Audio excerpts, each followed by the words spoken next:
रामधारी गुप्ता उच्च गति अभ्यास खंड 1 प्रतिलेखन संख्या 21-22 स्पीड 100 शब्द प्रति मिनट। Ready start. अध्यक्ष महोदय, मैं आपका आभारी हूं कि आपने मुझे बोलने का अवसर दिया।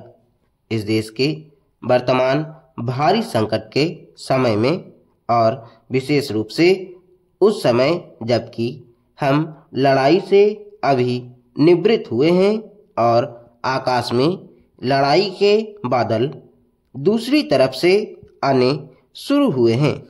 हमारे वित्त मंत्री ने जो बजट पेश किया है वे इसके लिए बधाई के पात्र हैं। यद्यपि भिन्न भिन्न पहलुओं को लेकर आलोचनाएं की गई हैं, लेकिन यदि उनकी कठिनाइयों को भी देखा होता कि राष्ट्र को किन किन संकटों का सामना करना पड़ रहा है, इस बात पर भी अगर मेरे से पहले बोलने वाले वक्ताओं ने विचार किया होता तो मेरा विश्वास है कि उनकी आलोचनाओं का आधार कुछ दूसरा होता। उन्होंने ऐसे कठिन अवसर पर यह एक संतुलित बजट पेश किया है, उसके लिए मैं उन्हें बार बार बधाई देता हूं। लेकिन साथ ही साथ मैं अपना यह कर्तव्य समझता हूं कि कुछ ऐसे विचार भी उनके सामने प्रस्तुत करूं जिससे उनकी कठिनाइयां कुछ हल हो जाएं। उदाहरण के रूप में विगत 2 वर्षों में लेखा जोखा कमेटी में बैठने के समय मुझे ऐसा अनुभव हुआ है कि इस देश में 2-3 इस प्रकार की त्रुटियां मौजूद हैं जिनको दूर करने के लिए, जिनकी जांच करने के लिए यदि कोई एक कमेटी या आयोग बिठा दिया जाए तो राष्ट्र को, राष्ट्र की सरकार को, राष्ट्र के विकास कार्यों को और राष्ट्र की रक्षा व्यवस्था के लिए करोड़ों नहीं अरबों की व्यवस्था फौरन हो सकती है। केवल शासन को जागरूक होकर कुछ कदम उठाने की आवश्यकता है। अभी कुछ छिपे हुए धन का जिक्र किया गया। सरकार ने भी समय समय पर ऐसा आभास दिया है कि इस देश में लगभग 30,000 करोड़ रुपए का छिपा धन मौजूद है। स्वयं मैं समझ नहीं पाता हूं कि जब सरकार ऐसा अनुभव करती है तो इसकी व्यवस्था करने में उसको दिक्कत क्या आ रही है। ऐसा मालूम होता है कि कहीं इच्छा शक्ति की कमी है। भारत की इस सरकार ने अपनी पूरी शक्ति का ठीक से उपयोग करके उस दुश्मन के दांत खट्टे किए जिसके की ऊपर विश्व की शक्तिशाली और इंग्लैंड जैसी शक्तियों का अटूट सहारा था और जिसको कि उन्होंने हमारे विरुद्ध उकसाकर खड़ा किया था और अपना पूर्ण सहयोग दिया था।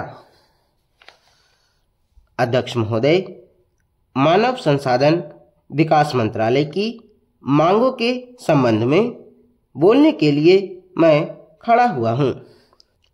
शिक्षा की पद्धति के बारे में, उसमें परिवर्तन लाने के बारे में, इस क्षेत्र में हमें जो असफलता हाथ लगी है उसके बारे में अभी मेरे मित्र ने बहुत कुछ कहा है। दुर्भाग्य की बात यह है कि देश में सभी लोग यह मानते हैं कि शिक्षा में प्रगति नहीं हुई है।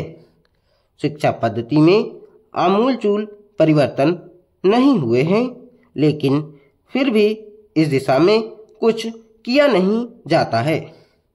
ऐसा प्रतीत होता है कि इस विषय में कुछ भी करने की स्थिति में हम नहीं रहे हैं। स्थिति ज्यों की त्यों चली आ रही है। इतना होने पर भी शिक्षा की मद पर होने वाला जो खर्च है और जो उसके लिए धनराशि आवंटित की गई है वह भी बहुत थोड़ी है। लेकिन उस पर ना जाकर मैं आपका ध्यान इस ओर दिलाना चाहता हूँ कि मर्ज बढ़ता ही गया ज्यों-ज्यों दवा की वाली कहावत आज चरितार्थ हो रही है। जितने ज़्यादा आयोग और समितियां बैठीं और जितनी ज़्यादा शिक्षा पद्धति के बारे में छानबीन की गई उतनी ही ज़्यादा बीमारी बढ़ती गई। बीमारी का इलाज ना होकर और भी खराबियां पैदा होती गईं। अभी मेरे मित्र ने माननीय मंत्री का ध्यान एक रिपोर्ट की तरफ दिलाया था। इस तरह की बहुत सी रिपोर्टें हैं। अभी सदस्य महोदय भी एक रिपोर्ट का जिक्र कर रहे थे। रिपोर्ट तो बहुत सी प्रस्तुत हुई हैं, लेकिन मंत्रालय ने उस पर कभी कार्यान्वयन करने की दिशा में कोई कदम नहीं उठाया। अपनी इस हालत को उन्होंने इसी सदन में स्वयं स्वीकार किया है। अपनी व्यवस्था को उन्होंने स्वयं यहाँ प्रकट किया है। इस विषय पर और अधिक ना कहकर मैं आज के दिन मानव संसाधन विकास मंत्रालय का ध्यान दो विशेष विषयों की तरफ दिलाना चाहता हूँ। पहली बात तो मैं हिंदी के बारे में कहना चाहता हूँ। मंत्रालय का काम हिंदी का प्रसार और प्रचार करना है। हिंदी हमारे देश की राष्ट्रभाषा है। संविधान ने उसको राष्ट्रभाषा का स्थान दिया है, लेकिन हिंदी को वह स्थान अभी तक भी ठीक से प्राप्त नहीं हुआ है। इसके कई कारण हो सकते हैं। एक कारण हिंदी प्रेमियों का अधिक उत्साह हो सकता है।